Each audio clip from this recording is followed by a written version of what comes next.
All right. So Mike, Scott. real estate agents, advisors, they're all going to go away in a couple years, right? And just be replaced by AI and machines and everything else? Totally. Okay. Yep. Should we just end but there? enjoy your breakfast. I was talking to Robbie about it at breakfast this morning. I mean, I think, you get caught up in technology. Like I teach at a class called Real Estate Technology, and everybody's talking about these tech companies like Zillow and Opendoor and whatnot. But really, so much of real estate comes down to psychology. Yeah.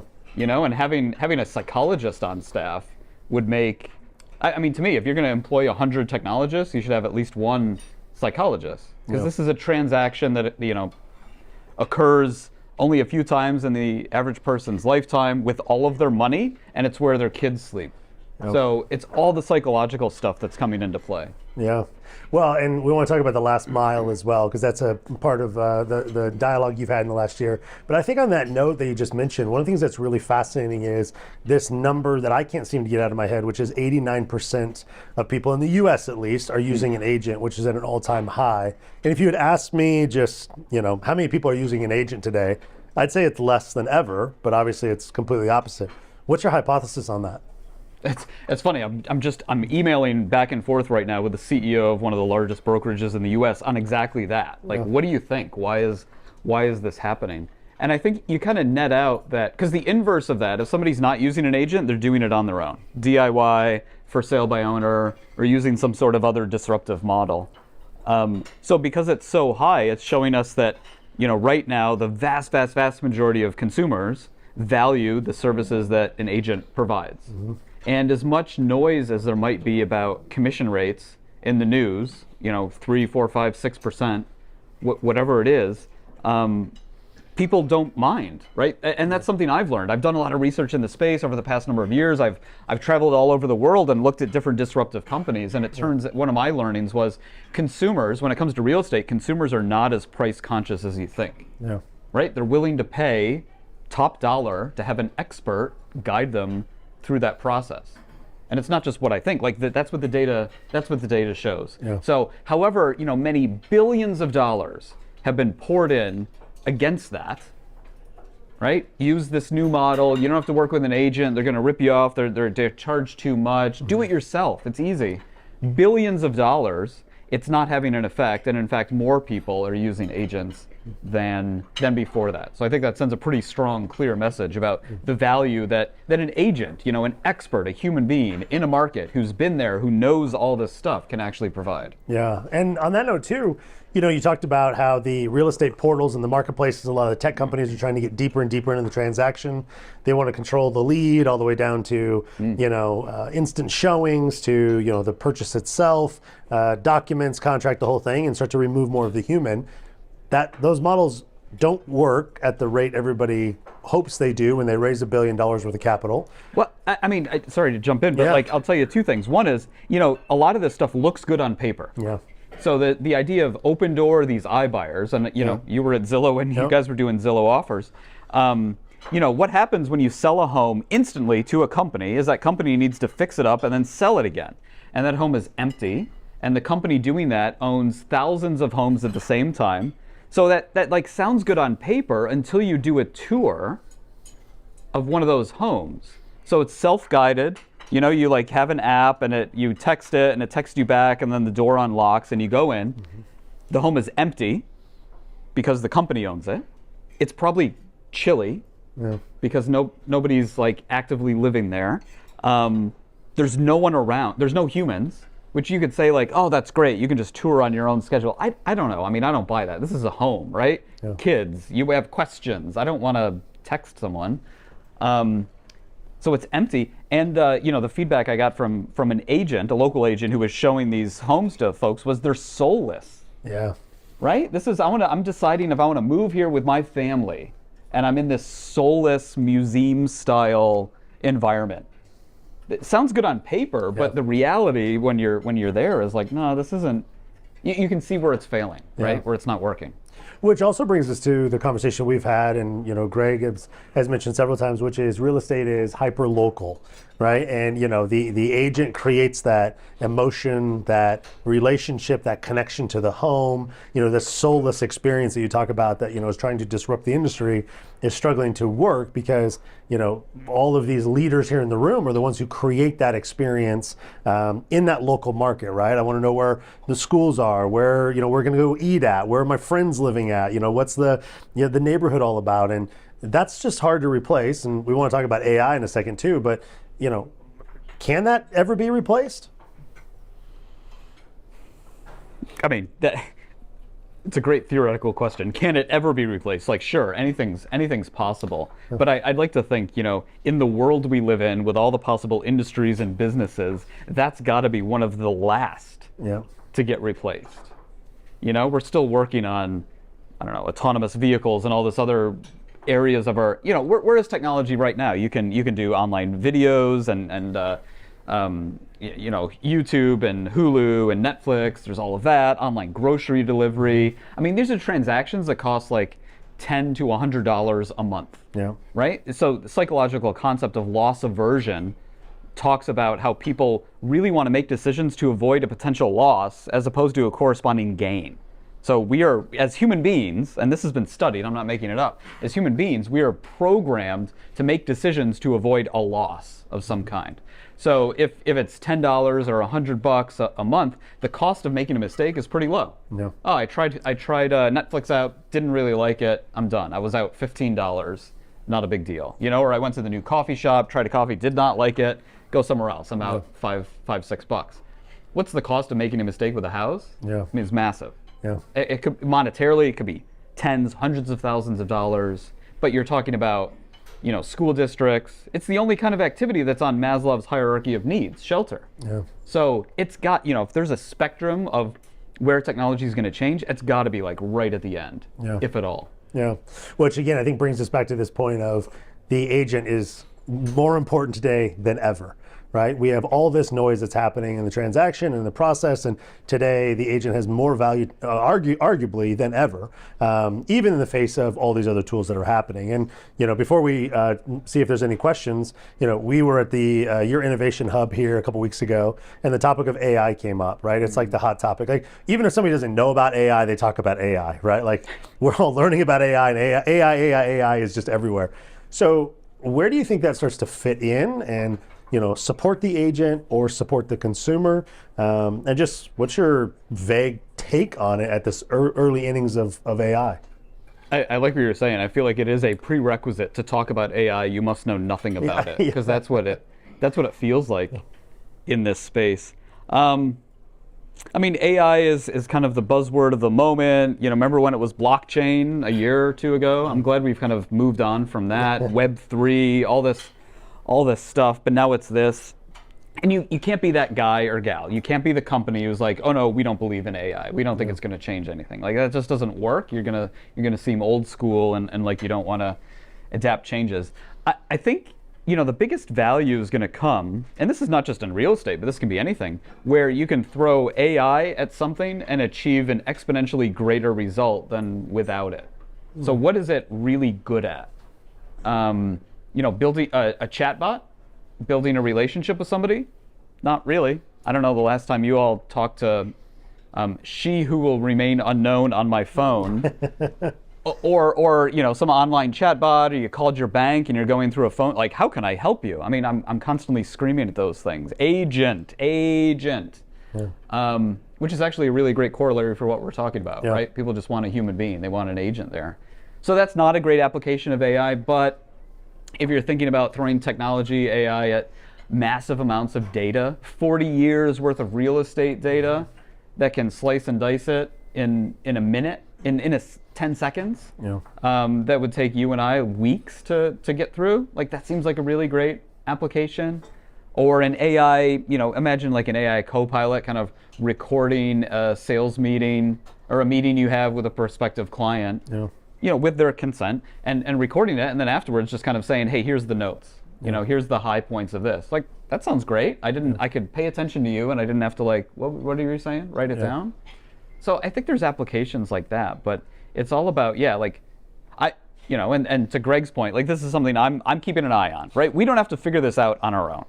And Greg's not going to figure it out on his own, and I'm not going to figure it out. But I'm keeping an eye on the dozens, hundreds of companies spending, a lot of money doing this, seeing what works, what doesn't work, and I can kind of whisper in Greg's ear, like, hey, here's a couple applications that seem to be getting some traction, and then we can roll that in. So we don't have to reinvent the wheel here, but we can see what's actually working in the market, both for agents and consumers, and piggyback off that. Yeah.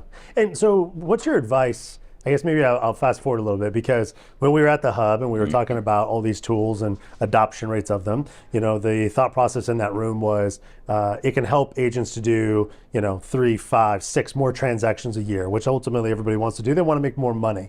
But some people lean away from these tools in the industry because of fear or, the lack of desire to want to adopt them. So what's your advice to a room full of advisors on how to think about these tools as they come out, both in a way of either helping their consumers or ultimately helping them to do more deals? I mean, this idea that a lack of technology is withholding an advisor or an agent from doing more deals, I feel like comical. Yeah. Like, how many people in here, you're like, man, I could be doubling my business. I just don't have the right technology to do it. I don't feel like that's the limiting factor. It seems like the limiting factor is just hours in the day and meeting people, and you're gonna do the deals you get. I don't know, an advisor of mine many years ago told me, if the ducks quack, feed them. So, the advice I would give would be, if you're talking to consumers, home buyers, home sellers who are talking about AI and want AI, give them some AI, talk about it, right? Yeah. You don't want to poo-poo it and say, nah, that's not a thing, but figure out what problem they're trying to solve and how you can do that, using technology or not.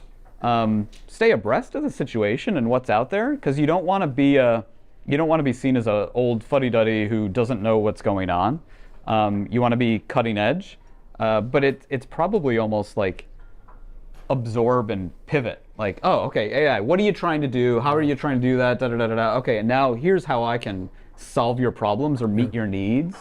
I don't think any consumers are waking up in the morning thinking, how can I use AI, or what kind of AI can I get? There's an underlying problem they're trying to solve. Yeah. And in real estate, those are clear. So how can you do that? And it doesn't matter how you get there. Yeah. I love your comment on, nobody wakes up in the morning and wants to talk to someone's chatbot or someone's no reply at, email. And, we get so caught up in doing these things that, we think that helps the consumer journey, or it helps us as, on the business side, and ultimately it just frustrates consumers.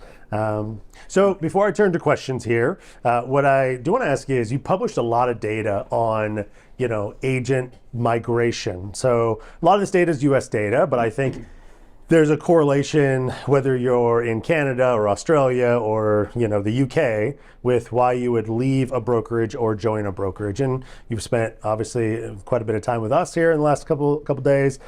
You've spent time with me and Greg, and you kind of know Rennie at this point in time. What's your gut on some of this migration data as we see people leaving brokerages at an all-time rate? And what does the data tell you? So it says a couple things. First off, there's no one winning model, right? It's not like the only companies that are winning or getting agents or growing volumes have one type of business model. That's not true. There's classes of companies that are growing and not growing, but you have to look at it through a different lens.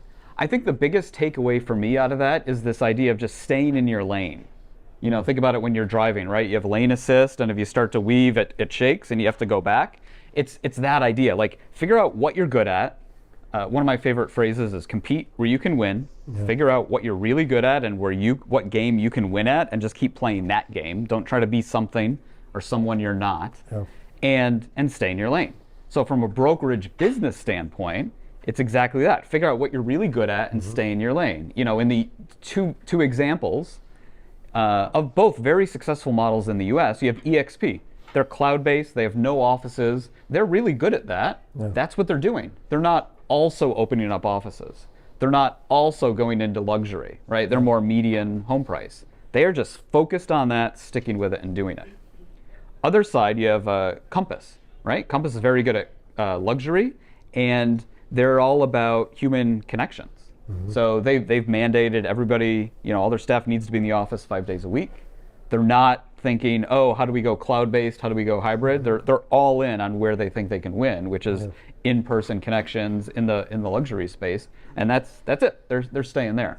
I think you get into trouble if you're stuck in between and you're constantly changing lanes or saying, oh yeah, we can do this, we can do that, we can do that, we can do that. Because every lane you're in, you're going to get beat up by the company who's like just doing that. Yeah. So what I mean, you know, to bring this back, like what I like about Rennie as an organization and what everybody's doing is the company pretty clearly knows what it's good at, and it's staying in that lane. And I think that's, I mean, truly, that's something you can believe in, that resonates with everybody across the organization and with consumers.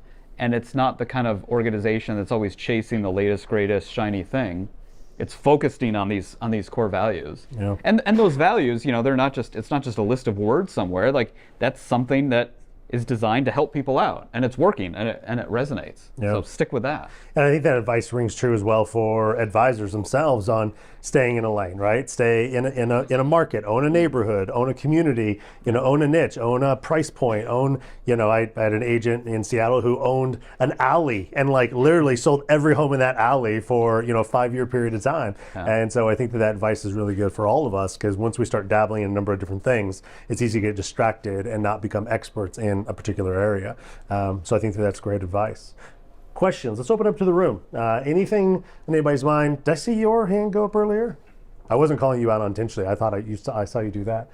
Does anybody have anything from the room that they want to ask Mike about? And don't be shy. Mike won't bite, I promise. Did commissions in the U.S. were they always 5 or 6%? I know it's like a gauge and depends on the price, but has it been like that for a long time? It's a good question. The honest answer is I don't know. I mean, it's been like that for a couple decades at least.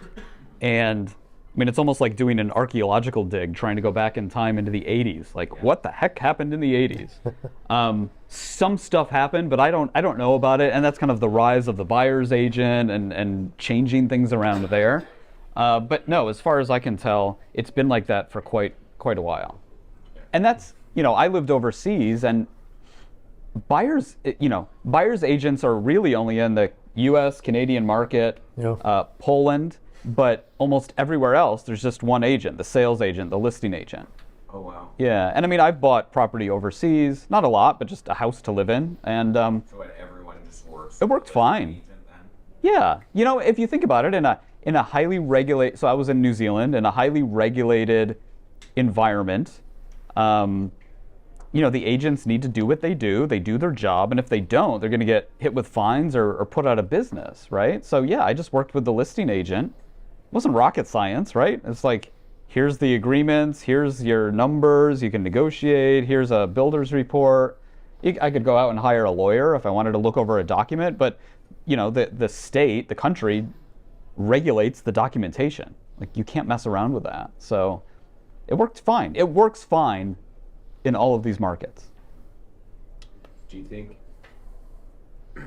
excuse me, like in Australia and New Zealand, we're ever going to see a rise of private companies that basically replace MLS systems? Like, there's no MLS in Australia and New Zealand, really. It's Correct. driven by these large conglomerate listing services. But that's not why there isn't an MLS. There just never was an MLS in any other markets. So the big real estate portals took on that role. Kind of like think about a newspaper and the classified ad. It's a big newspaper, they have a big circulation, that's the best place to advertise. These web portals were the best place to advertise. And they've kind of turned into this de facto MLS, or at least part of what an MLS does, which is just, here's all the listings in a market. Yeah. I mean, I hate to speculate, but gosh, I don't see that changing. I think if we got together in a boardroom and we whiteboarded out a more efficient real estate marketplace for Canada or the US, it would look different. But that's never going to happen, right? We have, like, all these systems are set up and they're in place. You're not going to change that. And gosh, there's a graveyard of companies that have tried to change it to go against that over the past decade, and nobody's succeeded. So listen, if I were a betting man, I wouldn't be putting any chips on that changing. As a follow-up to that, so So Zillow's basically the most powerful portal out there, and it hasn't disrupted MLS. And I guess my curious question is, this whole room generally has a Rolodex, does it old school, has relationships. The business kind of feeds itself for most of the room, even those who've just sort of built it over the last couple of years. You're getting into the market today, or you've been in the market forever yourself as an agent. How would you look to some of these powerful portals, like Zillow, though they're not necessarily as powerful in Canada, but I do think they're getting there. You know, I always find it amazing when everyone sends listings from Redfin, everyone sends you a listing from Zillow, everyone sends you a listing from something other than MLS, other than their company's website. So in your mind, what would you be paying attention to go, how am I going to take advantage of these massive portals? You know, in the US, every year there's probably about 100 million online leads created in real estate. Zillow at its peak maybe generated 25 million leads a year, right? And then there's 5 million transactions.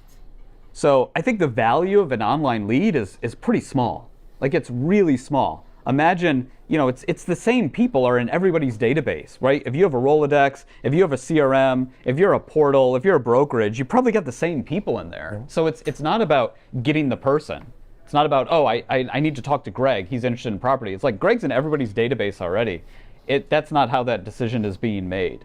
The way that the portals are going, so that's the first part, right? I think the value of an online lead kind of sucks, and I see much more value in the personal connections. If I was going to buy a home, the last thing I'd want to do is fill out a form online. Your phone just blows up, right? What I'm going to do is call the agents I know. So that's the first thing. The second, in terms of, trying to remember the second part of your question. What do you utilize it for? How do you see the value? Oh, right. So, you know, these portals, they're getting closer and closer to the transaction. They're getting more involved. They're really, you know, they're turning it into a game of quality rather than quantity. So they're partnering with teams that are compliant and will use the Zillow playbook and do things the Zillow way and refer business back to Zillow and pay Zillow a commission. So they're really squeezing those teams. And that's fine. That works if you're set up for that. But it's more like a factory, right? You're just going to be getting all these leads in from Zillow. You do X, Y, and Z, and then you come out with transactions. And that's fine if you have a room of 20 agents who are used to just kind of being told what to do, and they do it, and they're compliant. That's fine. That's successful. That's great. But the direction of that type of business is only going to go one way, in Zillow's favor. So I am much more interested in the Sphere network-based relationship building. I think that has more staying power. You're reducing risk, and you're kind of building up your own assets that you own, rather than just kind of fulfilling orders for another portal. No. And diversifying your business as well. We always just tell people, don't be too dependent on us, or else, you're going to be in trouble one day. So, yeah. Rob, what's on your mind? I know you love this stuff. It's a little shaky this morning. No, I think it's interesting. You talk about the AI piece, right? And I think about how it can make us more efficient at getting to distilling what the consumer wants, right? And you use a lot of that in the conversation about, how much we advertise to what we think the consumer wants, but we actually don't understand what they're thinking until we talk to them. And I think that's a lot of times when I'm thinking about what I do and what makes me successful is actually talking and having the conversations and finding out what it is. So I'm wondering, is there anything like those portals?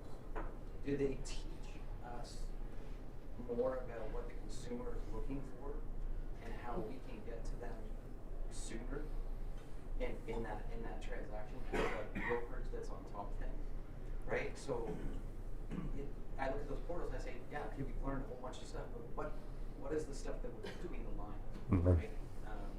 That we're not using, and as a, I don't want to say a tech brokerage, but someone who's up on this stuff, is there something in there that we can learn that no one else is looking Were you at my presentation a couple days ago?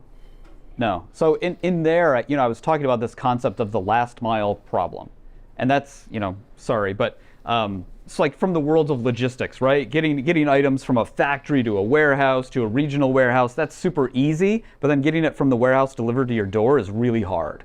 And that's the most expensive part. That's where these companies are trying to innovate in delivery. So real estate has the same thing. You can spend millions of dollars generating all these online leads.